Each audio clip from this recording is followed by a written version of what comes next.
Sound great. Sound great? You sound great. That's awesome. Mm-hmm. You sound Absolutely amazing. Don't you love it? It's magic. Pure Magic. What? There's a techno song that speaks that way. techno song. Yeah. The techno Beatitudes. Magic. You should read it in that voice. No, I Are you think that would be recording us? disrespectful. Yeah. Okay. All right. Let's get down to business. Actually, I'm curious because I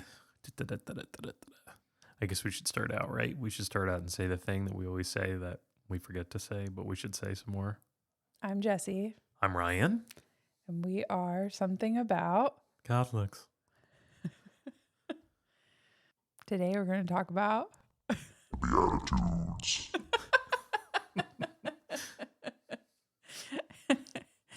are all of your caffeinated beverages hitting you? Yeah. I know things are funny for you. Mm-hmm. Like, But there's moderate funny for you. And then I think, like, when something actually tickles your funny bone, it's a lot more like gum in your smile. Like, there's a lot more gums. ooh, gross. It's not gross. I just noticed you kind of have the same thing when you're laughing. Yeah. I think my mom referred to me as like a donkey once when I was laughing. What? Yeah, I know. Isn't it terrible? I've never heard her say that. No, I have. It's interesting that you pointed that out because I was thinking, I wonder if anybody who listens to us ever laughs when we laugh. I often think they probably roll their eyes, but Yep. I don't know. Do you want to talk about the Beatitudes today? What made you think about the Beatitudes? Also, just for context, it is Palm Sunday. It is Palm Sunday in the year of 2025. Happy Palm Sunday. There's actually a lot of stuff on the internet right now that says Happy Passover.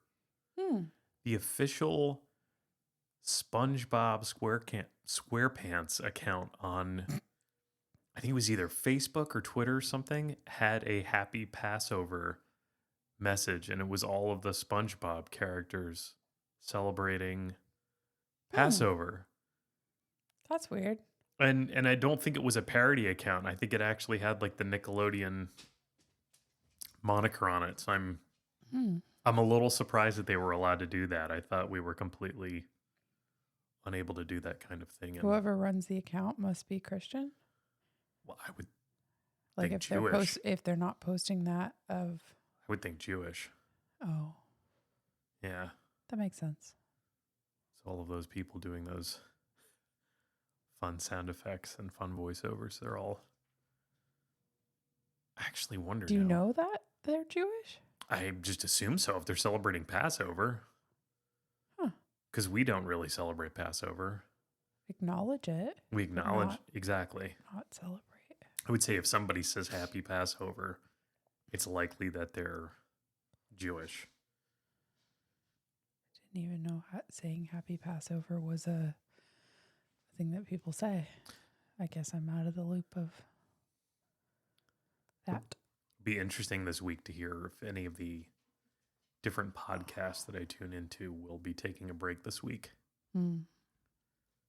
Holy Week. Yeah, because some of the places folks I listen work. to are Jewish and some are Catholic, so I wonder which way they're going to go this week. Man, our pup is really tooling around while we're trying to talk. He usually settles down next to one of us. Hey, Leo, you want to help us pack while we're doing this podcast? It's your time, man. It's your time to shine. Take a deep breath. It's going to be okay. Deep breath. Putting our trust in practice this week Yes, because we're getting ready to do a pretty big move from one house to another. we are. And We're sitting amongst many boxes right now. We're going to add more after we record this. it's a bit of a test of patience and trusting in what God wants from us, because we're trying to find a place that has a little bit bigger space so we can do more with this podcast, and then potentially some other avenues of creativity that we wanted to visit Yes. And just have people over. in general. Yeah.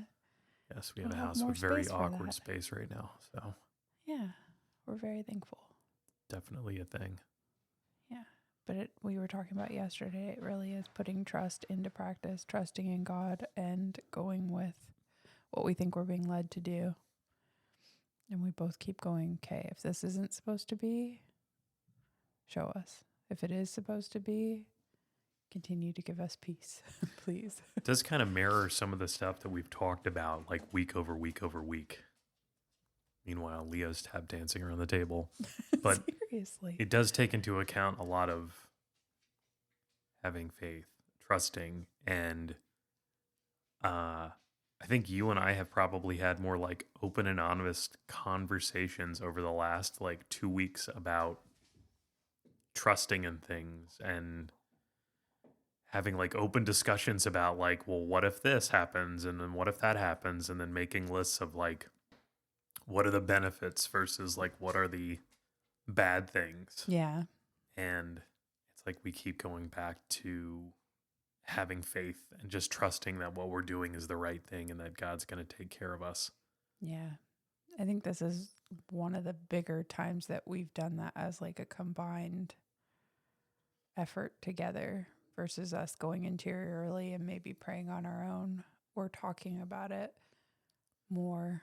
Maybe it's that we've grown as a couple more, and like both in our friendship and our marriage. Mm-hmm. Because it doesn't seem like we've gone through, even when we moved to this house, it didn't seem like we were talking about things as much. Like, hey, by doing this, we really are trusting God. It's going to be a big change. Yeah. And it is kind of cathartic that it just so happened to happen on Easter weekend.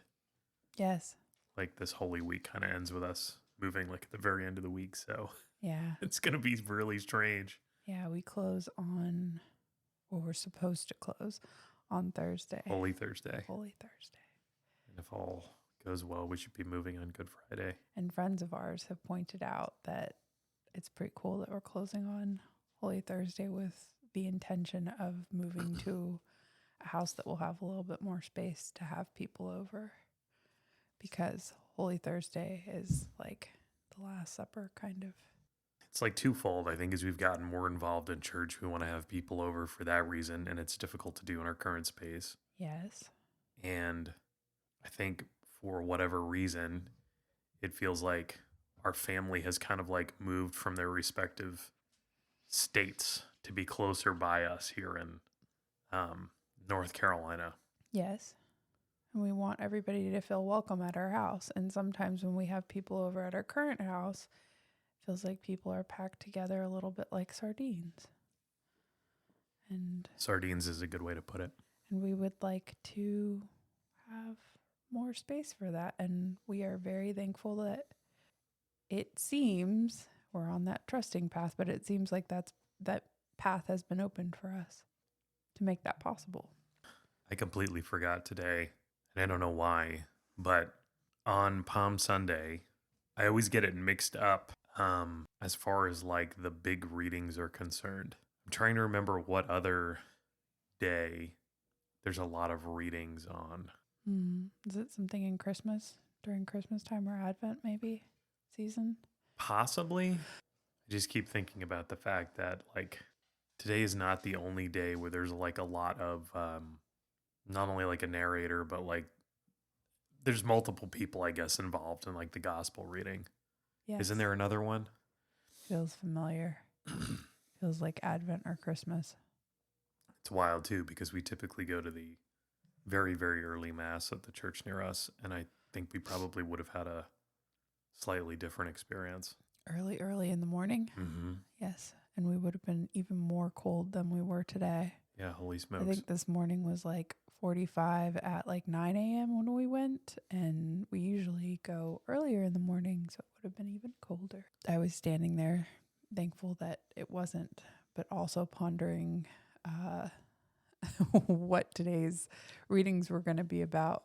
So Jesus's passion and everything. And it's like, I shouldn't be so focused on the hardness of standing in the cold when we're going to mass to ponder Jesus's passion. So Speaking of passions, I wonder why Leo is so passionate about walking around the dining room table. He's like a shark. it's never happened this much today. I wonder if it's because of all the boxes and smells and things being moved around.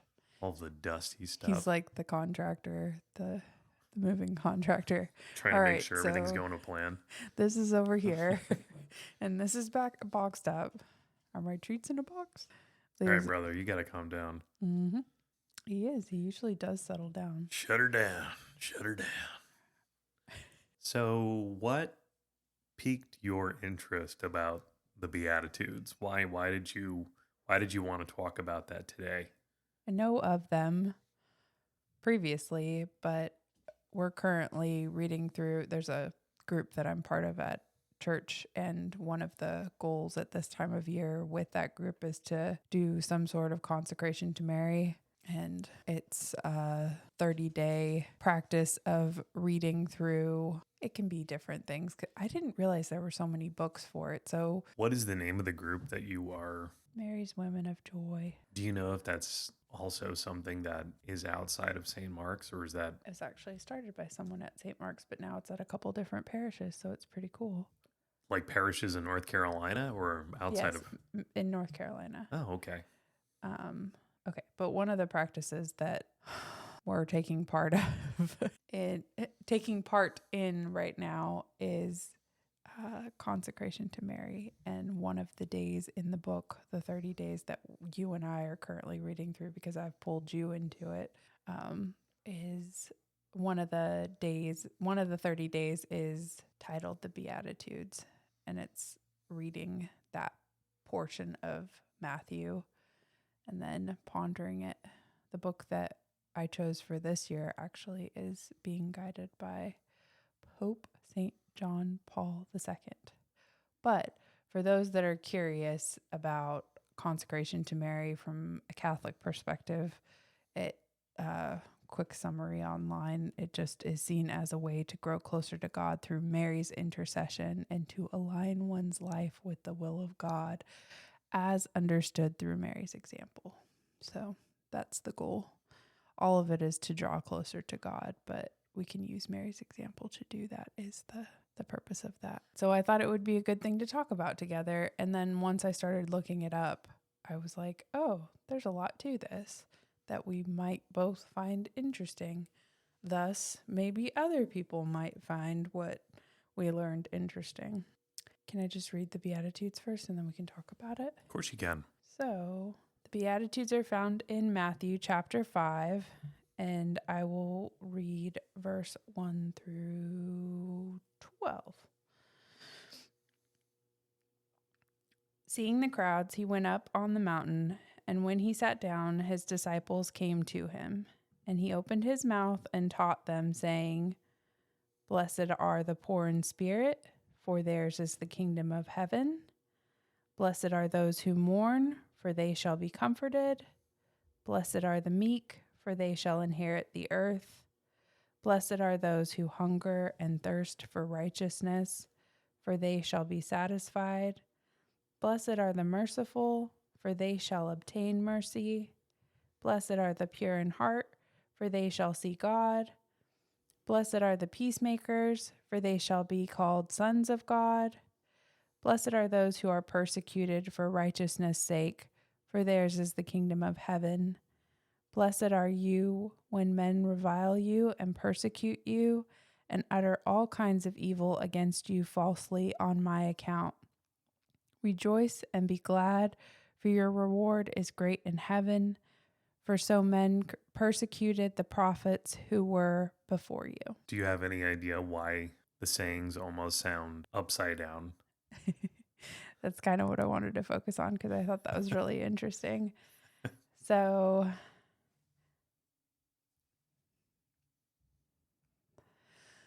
the word beatitude, if you were wondering, comes from the the Latin beatus, meaning blessed or happy, but Jesus didn't preach in Latin. He likely used Aramaic, recorded in Greek with the word makairos for blessed.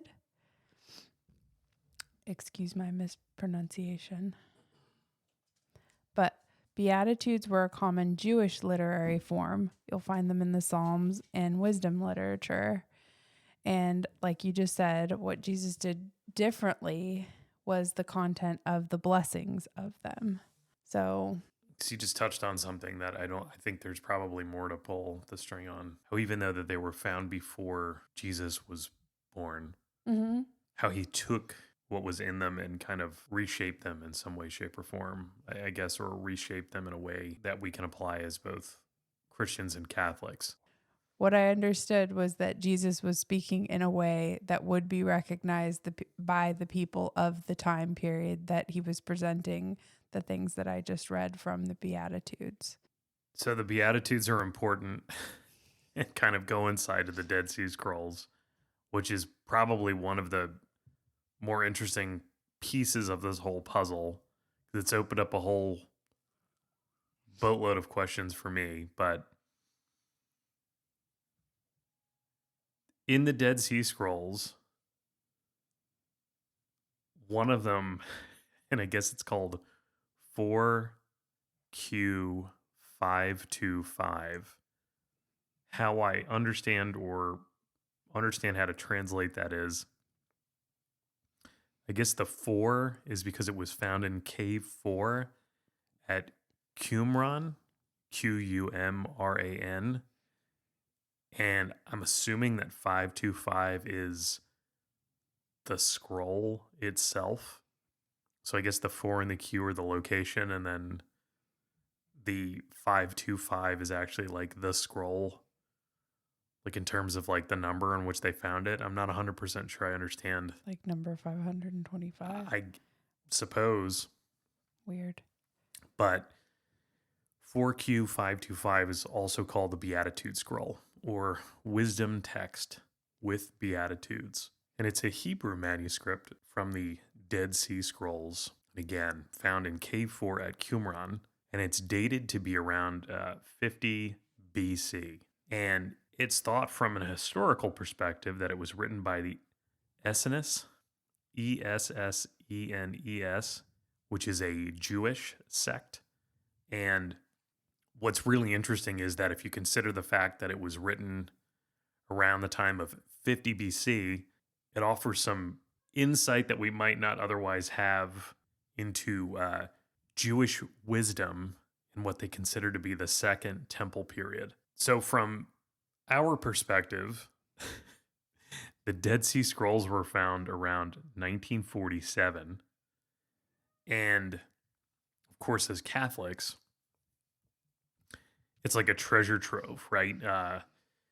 Because it illuminates some really interesting religious, cultural, and historical accounts of the Second Temple period. And so the Second Temple period occurred around the 3rd century BC to the 1st century, I think, AD, possibly. And the scrolls include biblical manuscripts, apocryphal works, sectarian writings, and just offers a great deal of historical and Christian context that feed into a lot of what we know today, right? And so as Catholics, we value the scrolls for confirming the reliability of the Old Testament texts. Thought that part was interesting. And so the Great Isaiah Scroll closely matches later Masoretic texts, Masoretic texts, reinforcing trust in Scripture's transmission. The scrolls also shed a great deal of light on Jewish practices and beliefs, like the messianic hopes and communal living, that parallel a lot of the early Christian themes. As Catholics, we don't see the SNS as direct precursors to Christianity, but recognize many shared elements, such as the apocalypticism, and ritual purity, which help explain the world that Jesus entered. And then from like a theological perspective, I guess, the Catholic Church encourages scholarly engagement with the Dead Sea Scrolls, but avoids dogmatic claims because they're not canonical. So the Catechism of the Catholic Church emphasizes Scripture's divine inspiration, right? And the scrolls are viewed as historical aids, not revelations themselves. I think it's Pope Benedict the 16th, in his writings, noted their value in understanding Jesus's Jewish roots without equating the Qumran's theology with his teachings. So all that to say, it's a lot of very complicated pieces of history in which the Dead Sea's scrolls are kind of woven into from a Catholic perspective. And to explain that word that you just used, canonical, it looks like it's canon or the rule of law, an authority approved by the Pope. There you go. And so then we have Pope Benedict the 16th there. That's why I think it's good to have him as quoted in there. Yeah. So maybe then after that, I could go to my part and you could just cut out my chaotic. It's not chaotic. Of what I said before. Two pieces that you have following that last theological piece that I read. From what you just read, the Beatitudes were a common Jewish literary form. You can find them in the Psalms and the wisdom literature. The word beatitude comes from the Latin beatus, meaning blessed or happy. But Jesus didn't preach in Latin. He likely used Aramaic, recorded in Greek, with the word marikeos for blessed. And they're not just nice sayings. They're radical, world-flipping, countercultural calls to action, like blessed are the poor in spirit. But why does this sound upside down? What Jesus did differently was the content of the blessings. In the ancient world, blessings were often linked to success, fertility, power, or military victory. But instead, Jesus says, blessed are the poor in spirit. Blessed are those who mourn. Blessed are those who are persecuted. These aren't the winners in society. These are the outsiders, the humble, the grieving, the last people the world should call blessed. And that was radical, countercultural, even dangerous. And it still feels like it's like that in our world right now. Why do you think that is? To me, my opinion, Mm-hmm. because a lot of times it seems like people are looking at themselves from like almost a victim or, oh, woe is me kind of perspective. And I think that what Jesus is saying is kind of flipping that on its head, like the different examples. Just think about it, especially like when you say countercultural and dangerous. I just think that they're interesting terms. None of them go along with what we think of today. I guess it's interesting to me because we've talked recently about, I think, temperaments. We've talked about charisms. We've talked about, wasn't there one other thing recently that you and I had a conversation about that was like similar to that? Temperaments? Temperament. That's not Catholic. I know that's not Catholic, but specifically, I guess. It just feels like we're kind of surrounded by these little weird things recently. Yeah. But I guess the Beatitudes are quite different. Just trying to think about the last time that I was taught about the Beatitudes, because I think it would go way back to like Sunday school type stuff. Probably. Yeah. So one of the... Although you hear it in that hymn. What hymn? Isn't there a hymn like that? Blessed are the poor in spirit. Dun, dun, dun, dun, dun. Yeah. Bum, bum, bum, bum, bum, bum, bum, bum, bum, bum. For the kingdom of heaven shall be there. Yes. Isn't there a? It's the Beatitudes, but in song form. So to answer your question, like I thought it was cool. The blessed are the meek, for example.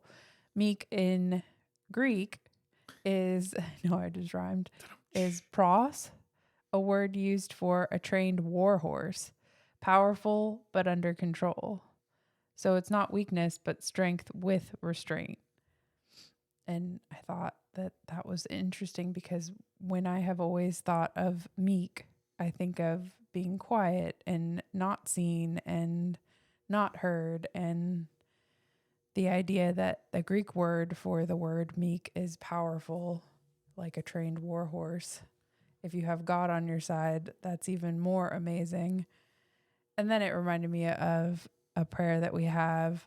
There's a prayer to the Sacred Heart of Jesus, and it's also in the Litany of Humility. So those are two separate prayers, but there's a line in there that says, "O Jesus, meek and humble of heart, make my heart like unto thine."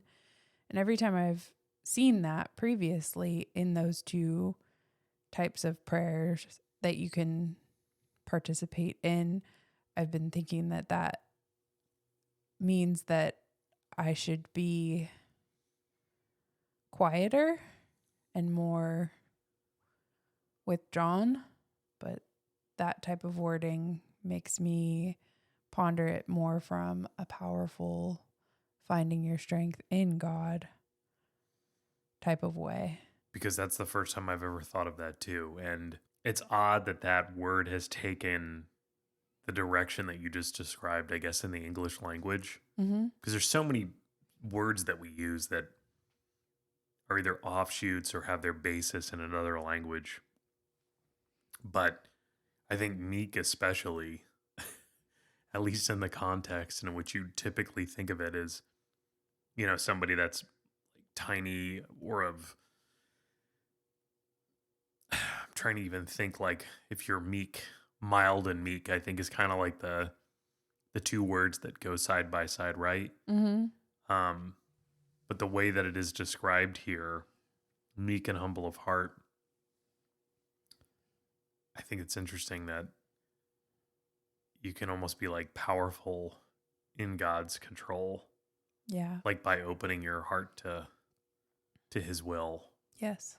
That's really, really, really different than how I would typically think of the word meek. Yeah, it makes me, at least when I read that, feel more strong and grounded than, oh, I should be meek and not speak and not say anything. Something to be said, though, for sometimes taking things in instead of reacting. So that's important. Pondering how God would want you to react, maybe. Or biting your tongue off when you want to really respond to something in a fiery way, but maybe it's not the correct. So that was the other thing that I looked up. You can tell me if you have a favorite beatitude, but the next one that I thought was interesting was blessed are the peacemakers. And then it says the Greek word for peacemaker implies action, makers of peace or reconcilers. And then it also brought up the early Christians often risked their lives to broker peace in communities. And I just really liked that the Greek word for this helps us understand that it's not passive when you think of peacemaker. Like personally, I have a tendency to think of peace as keeping quiet and not speaking up. And the Greek definition to me feels like a call to action instead of let's keep the peace, let's stay quiet, let's, I like that picture of it as well. Speaks to me. Keep it at peace. Keep it at peace. But you can also speak. What you had just said coincides with that.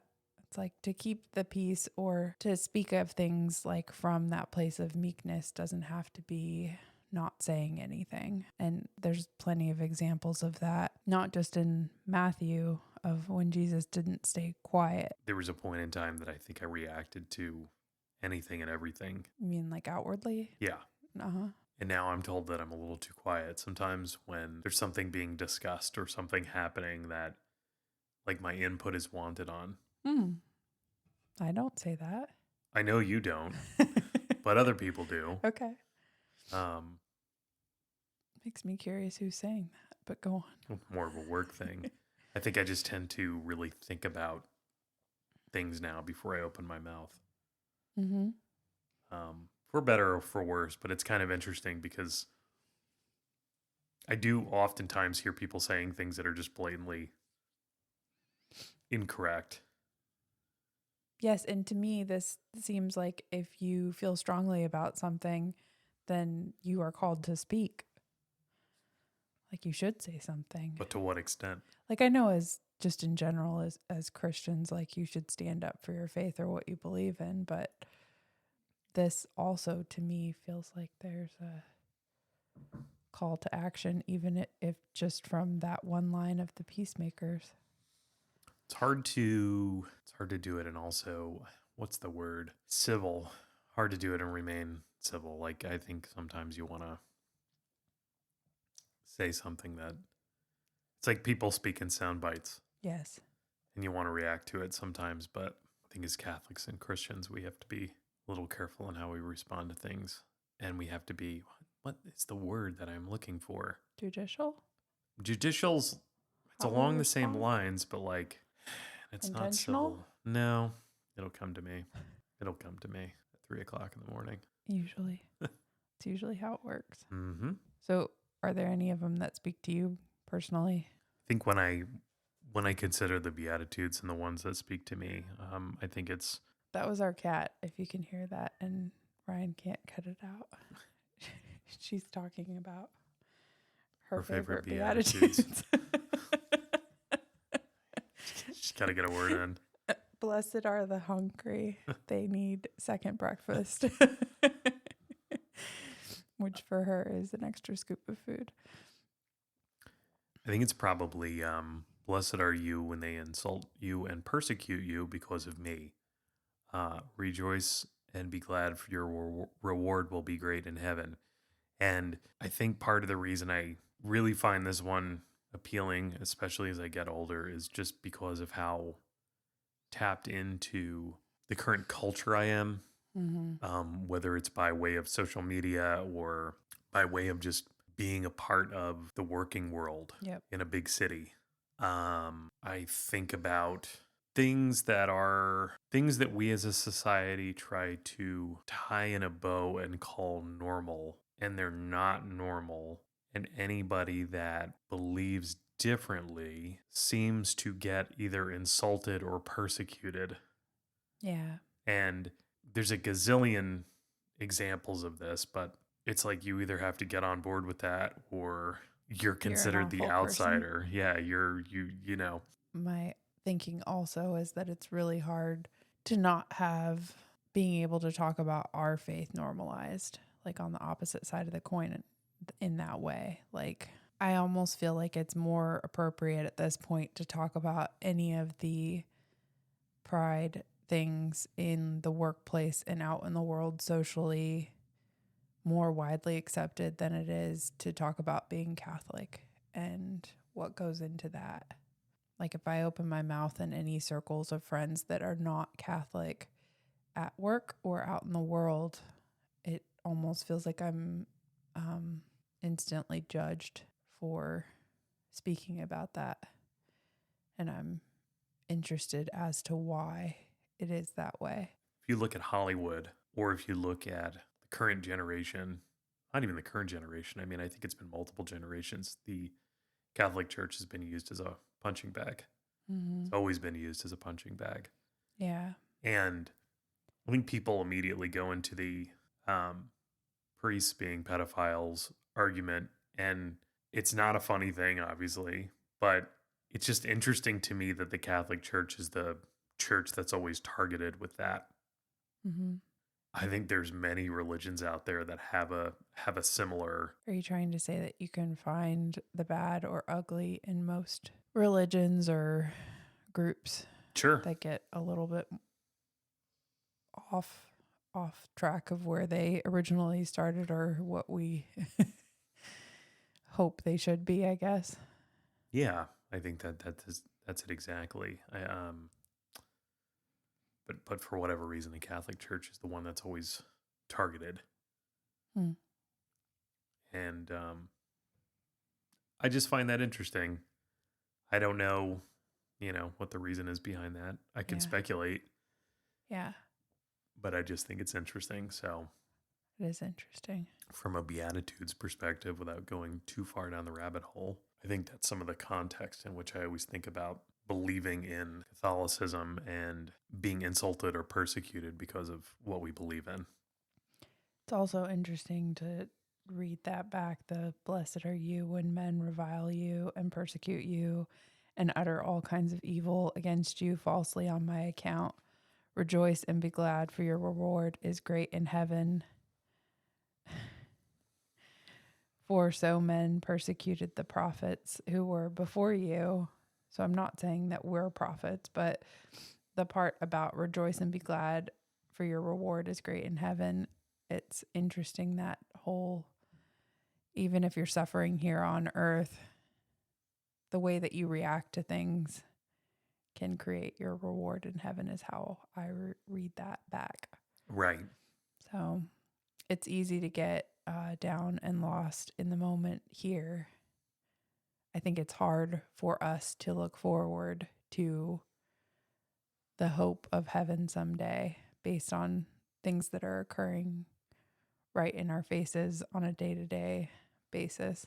Really does make you think, though, about if I were to really think about that, the older I get, and as cynical as I am sometimes, while I do think that there's a lot of crummy stuff going on in the world, and we're probably overexposed to it at this stage because you can get on your phone or click your television set and you're in it. Yep.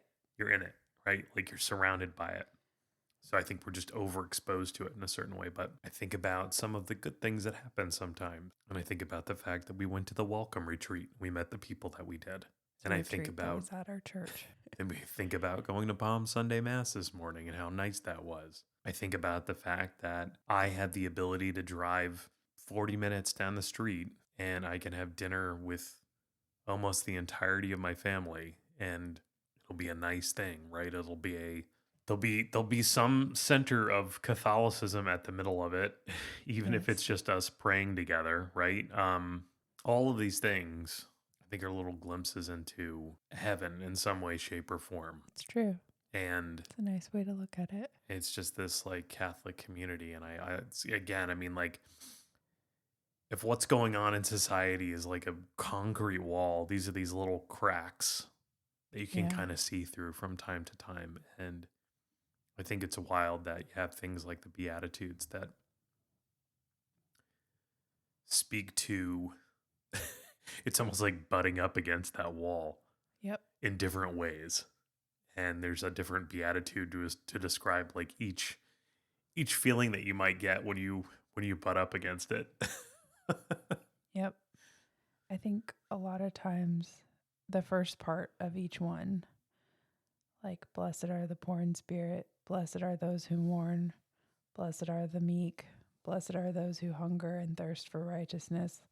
Like, in our society, it's more like, what's the quick fix for feeling that way or experiencing that thing? And it's to me, the other side of the coin that Jesus is saying to us is, if basically it sounds like to me, if you persevere in those things, that your reward in heaven and on earth is better than going to like those vices or those quick fixes. Right. It gives you more of a sense of peace versus like, how can I fill this missing piece or this anger or this want on my own? And I think I've touched many of these like throughout my life. Mm-hmm. Right. I mean, I think that like when I think about blessed are the merciful, for they will be shown mercy, active compassion, forgiving and helping others. I've held grudges before. Mm-hmm. I think every person in the world has, whether or not they want to admit it. Yeah. But I think hearing and knowing that and making an active attempt to not do that is like how you, it's almost like how you counter it. Yeah. You know what I mean? I mean, Yeah. um, Maybe not even for another person, maybe for yourself as Right. well. Like, even if the person that you're showing mercy to or the situation that you're showing mercy to doesn't give back to you, by you practicing that, you can obtain it for yourself. Obtain a sense of peace for yourself, I guess, is what more of what I meant. okay. I got to say one other thing about the Dead Sea Scrolls Okay. because it's kind of wild. It does sound wild. Did you read about how they were found? Is that They what you were were going to say? They were discovered between 1947 and 1956. And I know I touched on this a little bit earlier, but think about this for a minute because it's really, really, really wild. Also, think about how old they are. Yeah. Really old. They were found on the northwest shore of the Dead Sea in what is now Israel. At the time, it was considered the British Mandate Palestine. And so this is that Q word, Qumran, Qumran. Mm-hmm. And apparently, late 1946 or early 1947, the scroll's discovery began when a young shepherd named Muhammad Ede Dieb, or Muhammad the Wolf, was tending goats. He threw a rock into a cave to retrieve a stray animal and heard a surprising smash, probably a piece of pottery breaking. Mm-hmm. And so this curious shepherd enters the cave and found several clay jars containing ancient leather scrolls wrapped in linen, including manuscripts like the Great Isaiah Scroll and the Community Rule written in Hebrew. So, firstly, it's crazy to me that this is how this stuff was discovered, but more to the point, I can't believe some of the stuff was able to be found in the first place. Yeah. Like I'm always under the impression that things that were written long ago, unless like transcribed over and over and over again, have some kind of, what's the word for, not longevity, but Like they start to decay on whatever they were put down on. yeah, it's almost like it has a lifespan. Yeah. But the fact that they were found so much So longer after, I wonder if the like clay jars that they were in preserved them, or it's the that, I mean, that's what I'm thinking. thing I'm looking at says that they were written on parchment / animal skin and papyrus. So Muhammad and his companions took some scrolls to a Bethlehem antiques dealer, unaware What of are their these value. things? And he is known as Kendo. Immediately recognizing their age, bought a few and sold them to scholars and collectors. Mm. By mid 1947, the scrolls reached Mar Samuel, a Syrian Orthodox archbishop, and Eleazar Sukenik, a Hebrew University archaeologist, who identified their antiquity dating to the Second Temple period, which we mentioned earlier. So between 1947 and 1956, news of the find sparked all kinds of interest, but there was a regional conflict called the Arab-Israeli War, which seemed to take place in 1948, which delayed any kind of systematic search. See, that would scare me because I would think that something could get damaged. Yeah. Like if a stray rock could break a piece of pottery, Yeah. what could a bomb do? By 1949, archaeologists, including Catholic priest Roland Devaux of the École Biblique in Jerusalem, began excavating Qumran and nearby caves, Over the next few years, Beatitude and scholars found scrolls in 11 caves, totaling over 900 manuscripts. Wow. Those included biblical texts, apocryphal works, and sectarian writings like 4Q525, also known as the Beatitude Scroll. The thing I'm looking at also says that some of the scrolls were in tiny fragments like puzzle pieces. Scholars have spent decades trying to piece them together. It's like the world's hardest jigsaw puzzles. And that sounds like a nightmare to me because puzzles are not my thing. But having something even that tiny sounds like even more of a nightmare. I would also wonder, so it says that they were found throughout 11 caves. So like, if you're the person or group of people finding them, now that you know where to go to look for them, does it stress you out for the rest of your life that maybe you didn't find everything that's around that area? Yeah, this is immediately what happens. And like, it's not like you can use a metal detector to find, like, there's no Dead Sea Scrolls detector. Yeah. So I don't know. Again, I mean, you throw a random rock into a cave, a jar smashes, and all of a sudden we have works like Isaiah and Psalms that are found in these Verified. Yeah. Interesting. I just think it's fascinating. I also remember reading when I was looking this up that it's a way to verify the Bible because you can see that the wording hasn't changed very much from that time period to now, the Old Testament at least. Right. Thought that was interesting. Yeah, I think that's really cool. Yeah.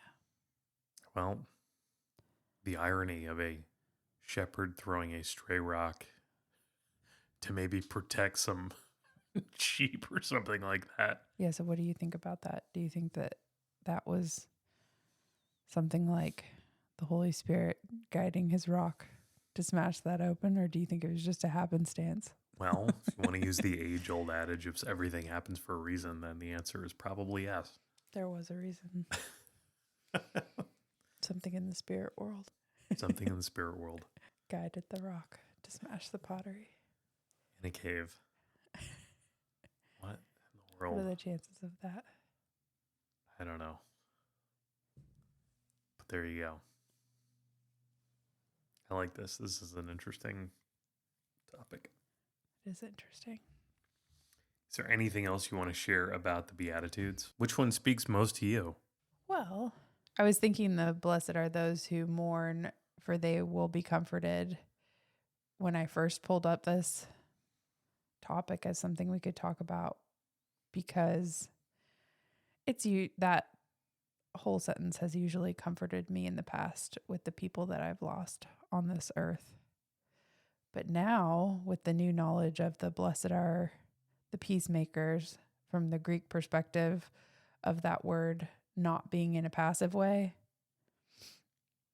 but that the Greek word implies action or makers of peace or reconcilers. I like that. It gives me more hope for the kingdom of heaven someday on my journey. Like the rest of that portion, the blessed are the peacemakers, for they will be called the children of God. Gives me more motivation to take like an active role in things in life that I believe in, to advocate for peace. I think when I think peace, I think passive, the way that I react to things. I don't think active. How can I participate? How can I do something about this thing that I care about? I think it's just an instant knee-jerk reaction, whether it's the way that I was raised or just society and people around me. When somebody says like keep the peace or peaceful or any sort of thing with peace in it, my instant reaction is to be passive. And I like the idea that I need to take more action if I believe in something.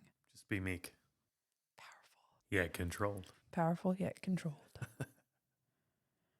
I like that. Thank you for sharing on the Beatitudes. You're welcome. This is good stuff. Thank you for sharing I about like the Dead Sea Scrolls.